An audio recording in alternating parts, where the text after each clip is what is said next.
All right, Big Man. Today is Thursday. It's February 10th. Welcome to the Dog Walk presented by Barstool Sports. Before I introduce my guest, I want to talk to you guys about paying off your debt. And you know paying off your debt starts with Upstart. I didn't mean to do that, but I did that. Upstart. Go look into Upstart, all right? Everyone knows, or at least you should probably know someone who has struggled with debt. It's not fun. It could feel crippling, and you would honestly just have to do whatever you possibly can to get in front of it. So whether it's paying off credit cards, consolidating high-interest debt, or funding personal expenses, over 1 million people have used Upstart to get one fixed monthly payment with a clear payoff date. Upstart knows you are more than just a credit score. So rather than looking at your credit score alone, Upstart's model considers other factors like your income, employment, and other information provided in your loan application to find you a smarter rate for your loan. You can check your rates without impacting your credit score in just 5 minutes for loans between $1,000 to $50,000, and you can even receive the funds as fast as one business day after accepting your loan. So find out how Upstart can lower your monthly payments today when you go to upstart.com/Eddie. That's upstart.com/Eddie, EDDIE. Don't forget to use our URL because it lets them know that we sent you. Once again, loan amounts will be determined based on your credit, income, and certain other information provided in your loan application. Go to upstart.com/Eddie. Start being smarter about your debt today. EDDIE, one more time.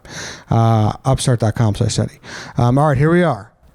Here he is. The most senior producer at Barstool Sports? I have definitely the most tenured, definitely the longest working producer at Barstool. Mm-hmm. So Hank, from Part of My Take, from original Barstool Boston.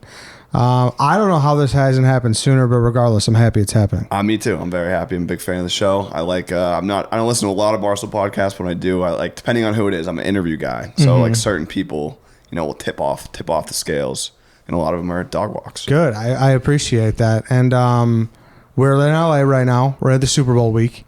And this is, how many Super Bowls have you gone on? What is this for you? Everyone since Phoenix, that first Seahawks Patriots Super Bowl, which was 2013, so 8 or 9. Obviously the COVID year, but everyone since that. Is that the classic? Was that the cigar one with the? Well, yeah, quite a game, fellas. Yeah, I mean, looking back on it, it was me, Dave, Gaz, and Big Cat. That was the entire people that went out for the week. And what was it? Pedroia did the rundown from... we did Dustin Pedroia, Greg Olson, Melissa King, obviously, naturally. She came by the house. We did it in the pool. If you know, you know on that one. Yeah. And then, that was the quite a game, fellas. Dante brought over the food, and Dave was like, they make them just how I like them. It was, it's arguably, it's the best rundown of all time. Yeah. It's arguably... maybe the best clip of all time. Yeah, off the bat, fun fact about that one is we were leaving Arizona after we did the rundown, and Millmore, also an OG, Milton days, he was still in Boston, and I was trying to upload the video file so he could edit it and put the graphics on it and upload it at the regular time.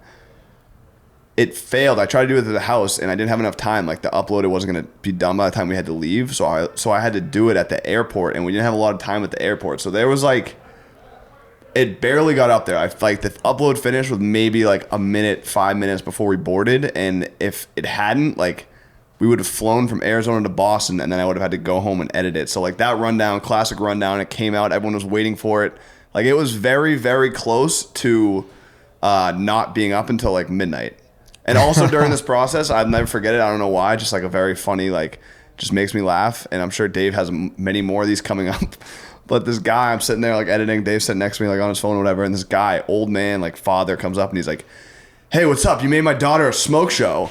Dave was like, oh, yeah. I think he threw it off Gaz right away. He's like, yeah, I don't really post those anymore. That's probably this guy. Did he say it in an aggressive tone? No, it was more but it wasn't aggressive, but it wasn't really friendly. It was more matter of fact, hey, what's up?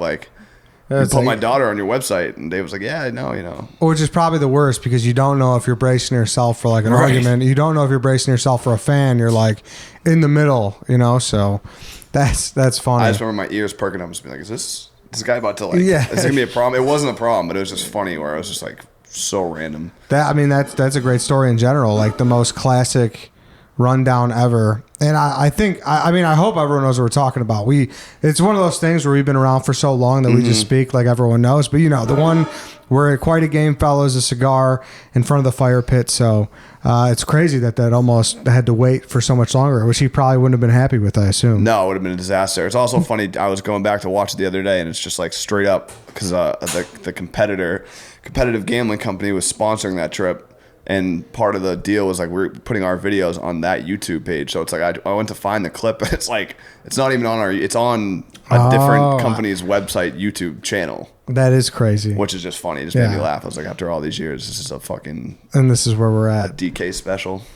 For sure. So I mean, I know you've probably told your origin story millions of times, but it's probably been a while though, right? Like when is the last time you kind of told everything? They went over my resume in the old New York office like probably 3 or 4 years ago on PMT. They just like kind of read through it and picked it apart, all the spelling errors and all. Well, the original intro email is one of my favorite blogs ever. So for those who don't know, you sent an email like I did, like I'm sure many of you listening have done, like everyone's done if you've been here. And is that still around? Does that still exist? The email, we there's a YouTube video on PMT where they went through it. The email blog is probably still live. Obviously, it gets dicey with like anything that's pre like 2015. Yeah. You think they exist, but then you try and find them. It's hard. I'm pretty good at finding, like knowing the exact keywords and like things to find old blogs, because a lot of times people just kind of give up after the first try. But there's a good amount out there. But it's definitely out there. And then so what it is, I guess you got in when Dave ran for mayor. He had a political campaign manager. His name was Weird Haircut Seth, if you don't know. And you got in through him, right? Yeah, I basically was spamming his email. Dave had made a video, and I was a stoolie, but I really wasn't. I guess I was more like I went on it in class and in college and stuff, and I just went on to read like funny headlines and watch dumb videos and shit. I wasn't necessarily following the personalities. Like I obviously... I knew El Prez and Big Cat and KFC, but I wasn't like invested necessarily in them. It was just more just like who has the funniest headlines, who has the funniest blogs. Yeah. But Dave made a video and KFC was in the office behind him. For whatever reason, KFC was there.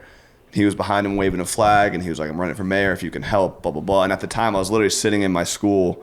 It was like at the end of the semester, like it was wrapping up. I was applying for jobs like on Craigslist, looking for like film, like, you know, like helping lighting and just like PA, like just literally like applying for jobs. And those Craigslist ads, by the way, sorry, are like so barren. Oh yeah, yes, like yeah, the worst. No, it's like I luckily Barstool worked out because I don't think any of the other ones I applied for like even came back to me. But as I'm sitting there, I went on Barstool just to kill time, saw this video, and I was like, if you can help, blah, blah, blah, email Weird Haircut Seth. And I was like, oh my God, like this is it. I thought Weird Haircut Seth was like, because he's like, this is my campaign manager. So I'm like, oh, that's a big fucking deal. Like he must be like running the show up there. Like, and that was in my head. And I wrote the email. The embarrassing part about the email is if you read it, there's obviously spelling errors. But I didn't even like, I was spamming the email. Like I sent it like the same email like days and days and days and days in a row, probably like a week or two. And then finally, like, Gaz called me. It was like, oh, like, because, the way I figured out the way it worked, where it was like, I think they did the original Bro Show. They did it in the studio. And from what I gather, which you know, Dave, Stoolies know Dave now, he just likes it raw. Like, they tried to do it in a studio, and the guy that did it had lights and, like, all this shit. And Dave, it was more expensive, blah, blah, blah. Dave didn't like it, and they were in the process of trying to find someone new. And I think the conversation was happening, and Weird Haircut Seth was like, oh, this kid's been emailing me. Like, it was like kind of like that, where it was just like, I was annoying this kid so much, but finally, like, when he heard the conversation happening, he was like, oh, this kid, you know, this kid's been emailing me, showed it to Gaz. Gaz called me and was like, we're shooting a video with Todd McShay. Like, can you come help shoot it? And I was like, sure. And then I showed up, and he was like, all right, these are our cameras. Like, what are we doing? And I was like, what? Like, thinking I was, you know what I mean? Like, thinking I was going to help out or, like, whatever. Yeah, and you're going to wrap some cords. And people know Gaz, like, you know, this is kind of what he does. He's more, like, he was quick to, like, throw everything on me. Like, immediately when I walked in the door, he's like, all right, these are our equipment. Like, how are we going to shoot it? And I was like, oh, my God. Like, hoping that he was going to tell me and I was going to help, like, set some shit up. He was just like, no, like, how are we going to shoot it and edit it? I was like, what? Just in way over your head. Yeah, way over my head. And then what, isn't there like a story? I mean, at least someone says, you know, there's a lot of slander at this company. Like you put the tripod the wrong way or something. I don't know. That's what I think. There's so again, Gaz, this is equipment. This is what we have. I've used this before. We're gonna mic up Todd McShay. And I literally never used this equipment before, and also didn't know what the fuck I was doing. So even if something was wrong, I probably wouldn't have noticed it in real time. But we had a microphone on Todd McShay, and I had the camera, and I'm listening to him the whole time. I could hear him in the headphones. I could hear him on a microphone. We leave. It was actually, I moved out of my apartment in Waltham, where I was going to film school. Like, I met my dad at the train station. We went to my apartment, like, moved my shit out. And we're there, and Gaz calls me. He's like, "Oh, there's no sound on Todd McShay. Like, it's just not there." I was like, "What?" Like, I don't fuck. And then that camera, like, never saw it again. Like, Gaz must have thrown it away or like never used it again. But like, that was an initial big issue where it was like there's just no sound, and so they would always be like, "We can't even get fucking sound." Like, blah blah blah blah. Like, but that was one where I was like, "Yeah, I guess it's my fault." But I also like literally it was just like I was in way over my head, so I was like, "Yeah, I don't know. Like, I don't fucking know. What do you want me to say?" That's sounded like there was sound to me. It's just everything. You sure? Something must have went wrong. Now, was that when you got fired and you still showed up? What's the story behind that? Dave always tells that. That was Greg Olson's kickball tournament, which was the first time we met. Not like officially, but yes. Oh yeah, I forgot you're the pitcher, replacement pitcher. So it was definitely over my head for that. We had like battery problems. We had some issues, but the real issue was that we edited it. Me and Gaz had edited it in the office. Kind of went over it. We're like, all right, this is good. I'm gonna start uploading it, and I was like, whatever it was, I was like, I'm gonna upload it when I get home. Like, it's gonna take a while, so I'll just do it when I get home. It was right before July 4th break, so and like at the time I didn't have money. I had to fucking take like a train to Boston and take a commuter rail back to Tenured. It was like a 2.5 hour commute for like a 45-minute drive. So it took me a while to get home. I get home, I start to upload. I realized like I'd have some files missing on a hard drive, if you know, from like editing, but like essentially I had to get back in the office to get these files. I called Gaz. Gaz is already like, I didn't have a key at this point. I was an intern for like 3 weeks. So I didn't have a key. I called Gaz. He's already in like Newport or Nantucket. Like, Lewis, not around. Feidelberg, not around. Like, and that was it with people in the office with keys. So like, it was a huge fucking problem because like Dave was like, "Where's his video? Where's his video?" And it was like, it could have been done. All I needed to do was get in the office, but I couldn't. Mm-hmm. And so he like flipped out on Gaz, flipped out on me, was like calling, screaming. He basically called me like chewing me out and was like, like, I shouldn't even be yelling at you. Like, you're an intern. Like, this isn't your fault. Like, it's Gaz's fault. But the only way I can get that through to Gaz is like getting rid of you. And like in real time, I was like, that doesn't make sense. Like that, I was like, that's bullshit. Like, what are you talking about? Like, I know I fucked up, but also like I fucked up because I couldn't get in the office. Like, if I could get in the office, this wouldn't have been a problem. And Gaz, just was already gone. Yeah. And he was like, all right, well, I'll talk to Gaz and then like let you know. So he did say that. Like, he was like, no, he's like, I shouldn't be yelling at you, and I don't know if we should do this anymore. And I was like, what does that mean? And he was like, I think that means you don't come in anymore. And I was like, but that doesn't make sense. And he was like, all right. Like, he did say, like, he went through basically being like, because I was like, what does that mean? He's like, I think that means you don't come in anymore. And I was like, I kind of fought back, and he's like, all right, talk to Gaz. And this is when he was on like Nantucket for like a month. And so Gaz talked to him, called me, and was just like, keep coming in. But I didn't hear that from Dave. It was just Gaz. Gaz was like, yeah, I talked to him because and Gaz was always cool. Like, I was like, I'm sorry, but like also like, it was a us problem. We can get better. Like, blah blah blah. And like Gaz knew I was helping him and like doing all the video stuff. So he's like, yeah, just keep coming in. Like, there was like blackout tour shows and stuff that I needed to like film. So he's like, keep coming in. And then Dave came back like in August and was like, you're still here? Like, what the fuck? So it was like, in his mind, he had like fired me, but like, that's kind of where that comes from. It's like, you got fired and just kept showing up. But like, it was, if Gaz had told me not to show up and like, he was like, Dave said you're fired, I would have showed up. But he was like, just keep coming. Like, it's fine. And realistically, like, Gaz probably just needed you at the time. So I was like, No, I was editing all the videos. Like, I was shooting and editing all the videos. It was when they were doing the bro shows and like, we're doing a lot more of that. So rather than find someone else or figure something else out, Gaz knew like I could just keep this kid coming in and doing it all for no money. At least through August, like, keep him here and then he'll be hidden. And then when he comes back, like when Dave was probably stunned after like a month. Oh yeah, he walked in and was like, I mean, it was funny. It was like, it was like 3 weeks later. So I'm like, I'm in the clear. I've been like shooting and editing blackout tour videos. I had like a daily routine and stuff. And he just came and was like, what are you still doing here? I was like, what do you mean, Gaz? And now, like, being on the other side, I'm sure you understand Gaz's, you guys' pain, because going through applications and like interviews is awful. Oh, it's horrible. It's really, really, really hard to find people just off resumes, because there's definitely an X factor of like fitting in and getting it, and like kind of the unspoken things that don't necessarily come through in a resume. Yeah, big time. I always look for just work, because like just a piece of paper doesn't do much. But if it's like, oh, I've shot this video, I've done this, I've like started this social account, like that's always way easier to be like, all right, this is what we're gonna be doing. So like a quality video followed by like, hey, you seem like you're someone who gets the brand, you're a fit in that way, and that's probably your top things. Yeah, I mean Dana was a prime example. Like he did those rundown videos, and like he was someone I kind of like advocated for and like got in, because it was like he made Barstool videos when he wasn't working for it. So it's like, if we pay him, he can make he can make more Barstool videos and better Barstool videos, because he's clearly like has the eye for like what's funny within the company. So that's almost as important as anything. Yeah, you're totally right. And real quick here too, before we get into it more, I do want to talk about Roman. Yes. You know about Roman, right? Yeah, Jerry O'Connell, not to cross promote, but please cross. Jerry O'Connell just, he brought up Roman in our interview, like out of the blue, and he was like, I want to try Roman. Can I put Roman on my butthole?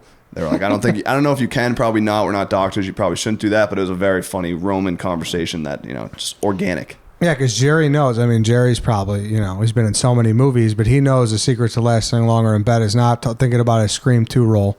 It's using Roman swipes, because Roman swipes are a clinically proven way to last longer in bed. They're effective, easy to use, and they're fast acting, but they don't require a prescription.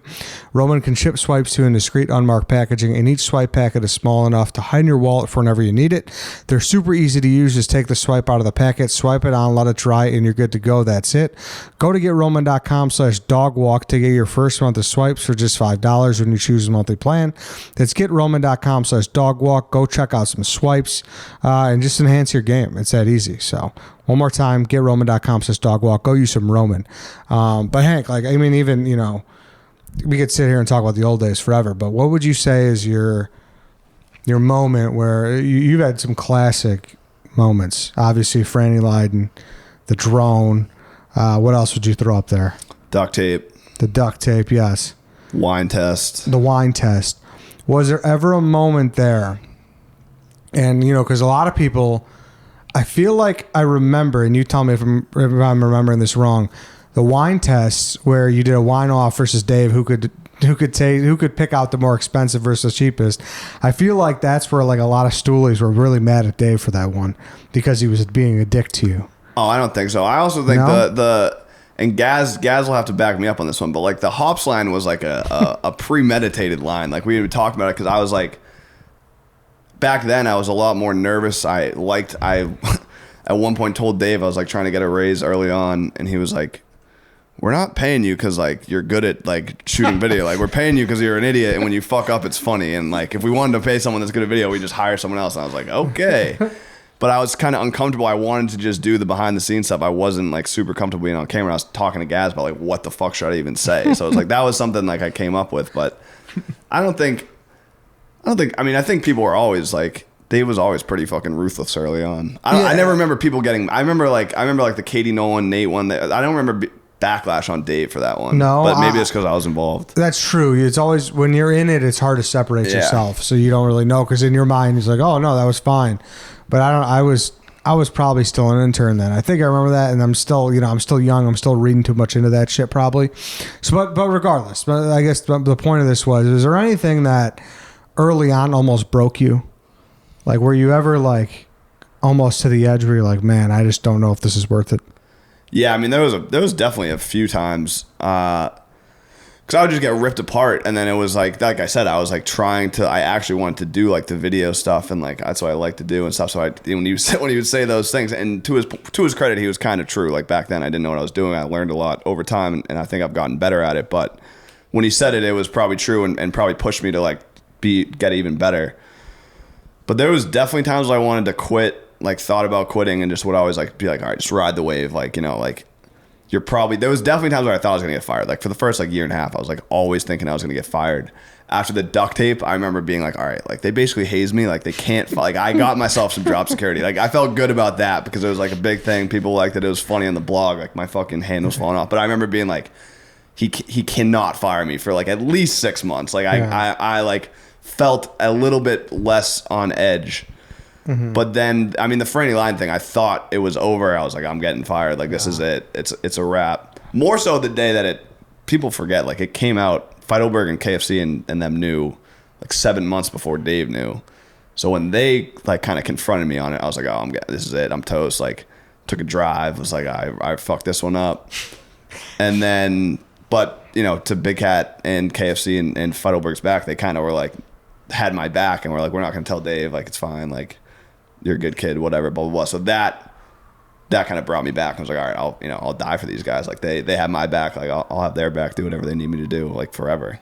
And I think for people that don't know as well, I just keep crossing over because this is so long ago at this point, which is crazy, you know. But you had a fake commenting name. Your old principal, was that it? That was my boss. I worked for my town landscaping, like the town public DPW. And he was my boss there. His name was Fran? Franny Lyden, yeah. Guy's never been on the internet. Absolute hilarious character. Me and all my friends did the job. We'd always like joke about him and like it was a town job, 40 hours a week, maybe work like 6. Like the rest of the time you're just driving around trucks and like fucking around. But it was more like if my friends see it in the comment section, they'll get a kick out of it. Yeah. Wait, so is like this guy exists? Have you ever tried to get him on a show or anything? No, I haven't heard. I took a picture with him a long time ago, like the summer after it happened, I think. But I haven't heard. I think he retired. I think he had like a cabin in New Hampshire or something. He's probably just chilling and fishing. The guy was not like, he had been working at this DPW for his whole life, like townie, lifer, landscaping, like never got hip with the internet or like cared about it, was worried about it, like technology. He's old school. You got to get him on, I feel like. I know. I mean, it'd be funny. I'd be curious to hear how much he even like knows about what happened. Yeah, but even not. Like, I just want to hear this guy talk about landscaping and be like, wow, this guy was the inspiration because he clearly struck you in some way. Oh my God. He had a hilarious accent. Like he would, because we'd be fucking around. He'd be like, he would just get mad at us, but not really. Like, it was just he's a funny character. That is funny. And then, so you had that name and you were, trashing Dave in the comments and whatnot. What do you think? Like when he screamed to you for that kickball thing, were you close to, so you were never close to quitting? I was close. I basically quit on the Dixie Tour. That was different. That was more like years later. The kickball thing, he said it wasn't my fault. So like that was my defensive attitude, being like, he was like, it's not your fault. It's Gaz's fault. But the only way we get through to Gaz is firing you. And I was like, well, that's bullshit. So that one I wasn't as worried.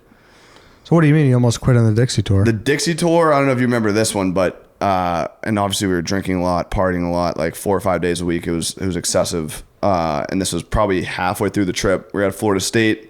Got there on Tuesday, went out Tuesday, Wednesday, Thursday, and then Feidelberg was coming on Friday, but the airport was 3 hours away. And we had to pick him up. We were at this like riffraff party up till like 5 a.m. And I'm like telling Ben and Caleb, like we brought girls back to the bus. It was like a late night, and I'm like getting people out. I'm like, Ben, like we gotta wake up. We gotta pick Feidelberg up at like 5 hours. Like, so we gotta sleep and then hit the road because it's a long ass drive. So I was trying to get him up. Next morning comes, everyone's hungover. I'm like, I woke up first, which like wasn't the plan. There's like Ben was supposed to like get up and get the bus going and shit. I'm like shaking him. Caleb's like screaming at me. He's like, we're not fucking going. Like, I'll pay for the cab. Like, I'll take it. It's my responsibility. Like and I was like, no, like you don't get it. Like we're gonna get fucked. Like, what are we doing? Like, let's just go. Let's go. Because we were already like, we were gonna be like an hour late, but like, whatever. But Caleb was like, put his foot down. I was like, I don't care. Like, I'll take the heat. Like all this shit. Feidelberg gets there, tells Dave. Dave flips out, like tweeted about it, like sent me a text that was like, you never cease to disappoint me, like blah, blah, blah, blah, which was just like cut deep at the time. And I was just like, at that point, I was like, this is basically like my reality of like Barstool. Like, I'm just a fuck up. Dave thinks I'm a fuck up, like never cease to disappoint me. I was still 22 and like going to all these colleges where there's just fucking smokes everywhere, and like people kind of knew Barstool, but it wasn't like you get in this mode where you think everyone knows what's going on like in Barstool because like you work there and you think everyone else does, but then when you go out in the real world, you realize people just kind of casually follow it. There's obviously diehard fans, but there's not like, it's not in your head as much. And I realized like, yeah, I could just go back to school and fucking like take this experience and actually use it to what I want, because like for better or worse, I've put myself in this situation where I'm a fuck up, and if I'm ever going to get out of it, when I go back to Boston, I'm just going to cut clean, like start filling out the common application, like on the bus and shit. And then damn, you were pretty close. I had my mind made up. I told, so Feidelberg, that was the week we picked up Feidelberg. Feidelberg was there for the weekend. We obviously partied. Like we were up late one night. And I like told him, like explained my whole thing. We had like a heart to heart at like fucking 3 a.m. And you know what I mean? Like I told him about it. And then that next week we picked up KFC and Big Cat and did the NLCS Mets. We did New York, and then we drove to Chicago. Mm-hmm. And after the Mets game, like Ben and Caleb took the night shift, drove through the night, and then in the morning, like 6 a.m., me, Big Cat, and KFC woke up and we're doing the day shift. So it was just the three of us that were awake. And I like went up to him and I was like thinking I was just telling him like what I'm doing. I'm like, yeah, I'm like thinking we go back, like I'm gonna call it, because at the time too, like, you know, they've talked about it over the time, but there was a lot of fucking tension with Dave and Kevin and Big Cat, and like Big Cat and Kevin having like, you know, disagreements with Dave and like his management and all this shit. Like I knew from them that they also had like their own personal beef, so I wasn't thinking like they were going to be blown away. And I told them, and then they were like, no, like it's actually different now. Like this guy Chernon's coming in, he's gonna like invest in the company. Big Cat was like, I think I'm starting a podcast, the PFT Commentary, like I want you to help, blah blah blah. So I went from like, and then it just like opened my doors where I was like, oh, like this is basically a fresh start. And I just kind of took that mentality of like, if I'm going to come back, like I'm going to just take it way more seriously and just focus on like the work and not like worrying about like being like having fun or like doing stuff that puts me in situations to like get called the fuck up. Yeah. Wow. So that like my mind, like when I told them that, like I was like, I told them like I'm leaving, I'm going back to school, blah, blah, blah. And they're like, no, like I think you should like reconsider, because like churning and like this is happening, blah, blah, blah, blah. And that was like, oh, well, all right, maybe I'll stick around. Damn, so that was... And who knows if I ever would have. Like, I never actually told Dave. But, like, in my mind, and obviously, like, that was, again, like, we were heavily intoxicated for, like, most of the time. So I might not have been in the right mindset. I might have gone back and been like, no, I should stick around. But you're ready to jump, though. My mind was made up at that exact moment. Damn. That's wild how that happened. So that's twice we're timing with... getting hired, and Weird Haircut Seth being like, oh, this guy emailed, and then now with being like, you know, I mean, hey, that Dixie Tour, that wasn't at the beginning either, right? That was like October, so you guys had been in for a month and a half, probably 2 months. Oh, the Dixie Tour? Yeah. So if that happens early on the Dixie Tour, who knows? Right. I mean, so it's crazy how that works. Well, I was gonna finish the Dixie Tour. You were missing that. No.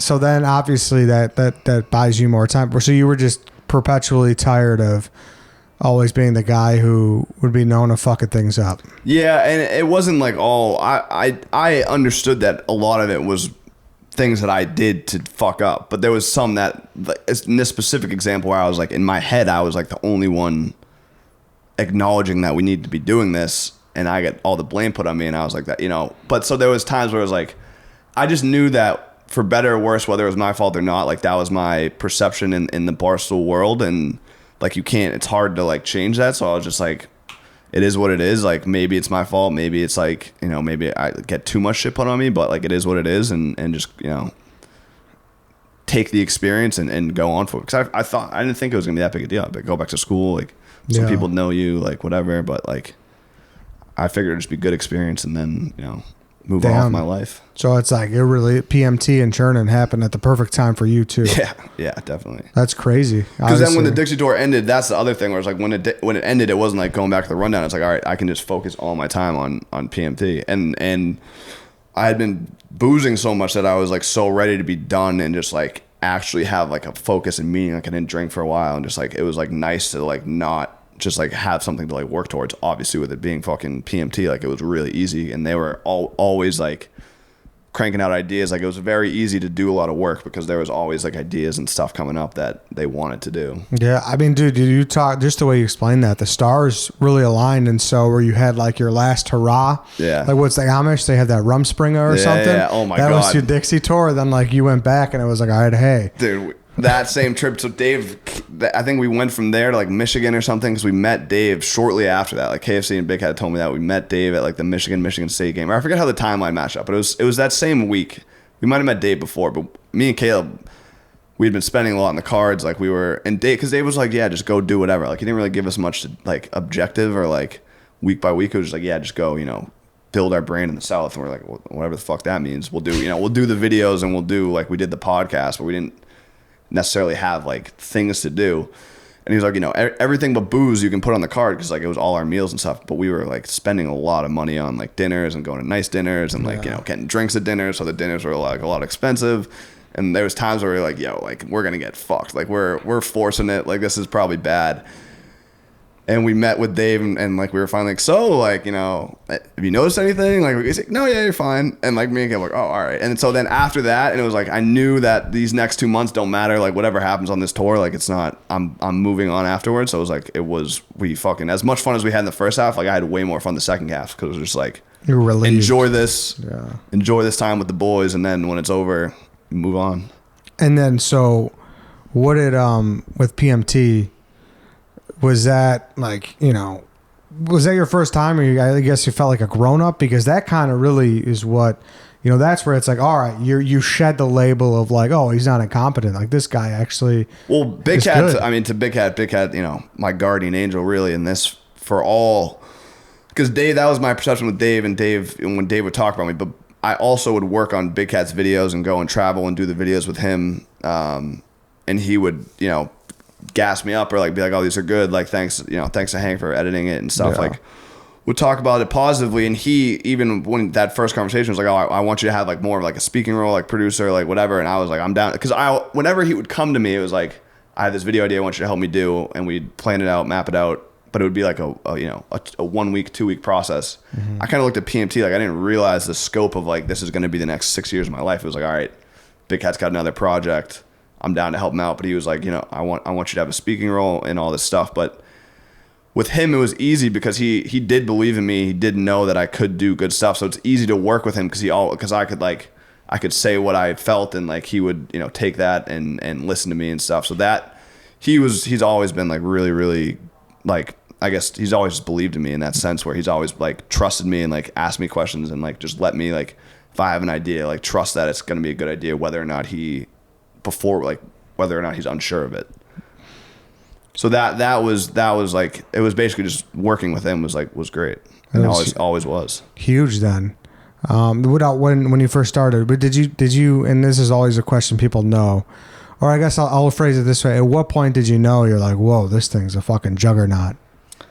I always say, like, because in Massachusetts, it was always so big. Like when I was in college, if you were in college in 2011, 2012. But PMT specifically, PMT not 7 months, like 8, like a long ass time. Really? I really had no idea. Like, because at the time, every Barstool podcast was launching, and that was the time of the launch. You'd be number one. But every single podcast, it was like Cat Tim show, number one, like Dave Portnoy show, number one, Caleb Pressure show, number one, PMT, number one.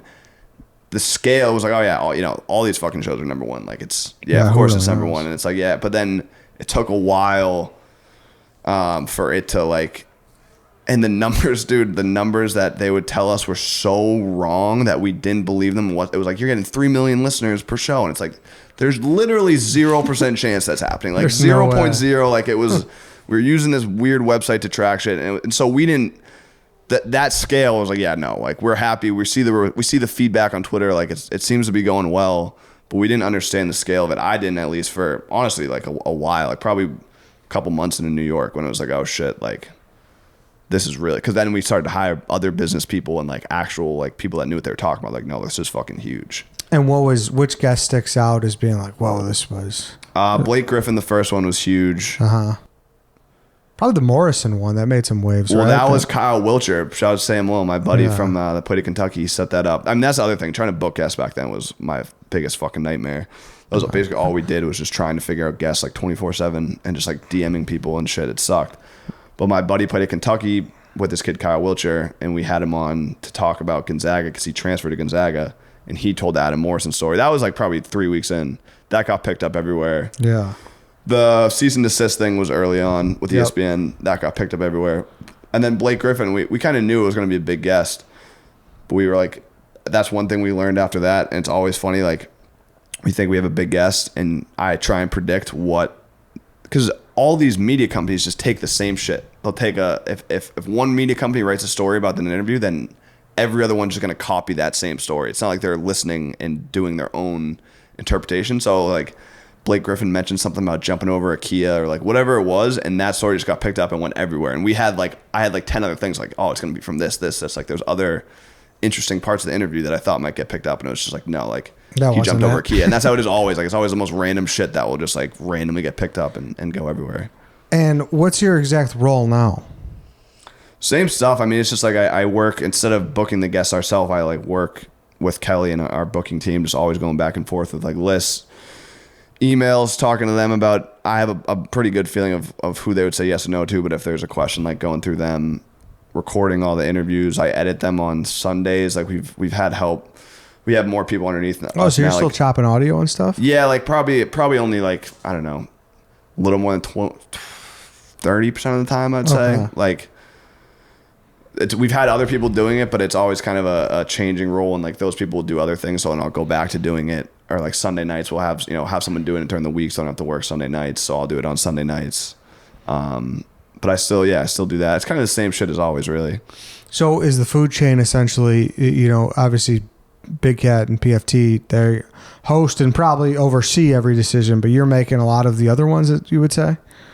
Like, as for what you just said, you know who to say yes to on guests, and then you're like, delegating stuff to, like Liam, Billy, and Jake. Is that how it works? No, Jake and Billy are content, so they're not. It's Liam's underneath me, PMT Memes, who's was our intern this summer. He's been a great addition.